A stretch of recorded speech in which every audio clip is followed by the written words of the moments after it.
мунд зочдоо, эрхэм нөхдөө. Шинэ Харам хотыг байгуулснаар хэд төлөвлөлийг сааруулан бүс болон орон нутгийн тэнцвэртэй хөгжил хангагдаж нийгэм эдийн засаг, аян жуулчлалын өргөн боломж нэгдэхин зэрэгцээ.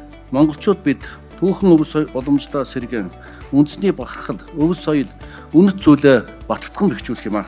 Энэхүү түүхэн хотын бүтээн байгуулалтанд ихээхэн цаг хугацаа, төсөв хөрөнгө, хөдөлмөр зүтгэл шаардлагатай бөгөөд монголчууд бид төр засаг түмэн олноороо нэгдэн нийлж нэгэн зорилгын төлөө тууштай зүтгэж чадах аваас шинэ Харам хотоо сэргээн байгуулж чаднаа. Монгол төрийн ариун гал голомт хар орон хот нь Монгол түмний эв нэгдэл, сүр хүчний бэлэгдэл, сайн цагийн угтал болон дахин сүндэрлэж өнгөрсөн одоо ирээдүйн 3 цагийн алтан хэлхээнд өн мөнхөд Батчин оршихын өлзийтэй сайхан өрөөлийг өргөн дэвшүүлж байна.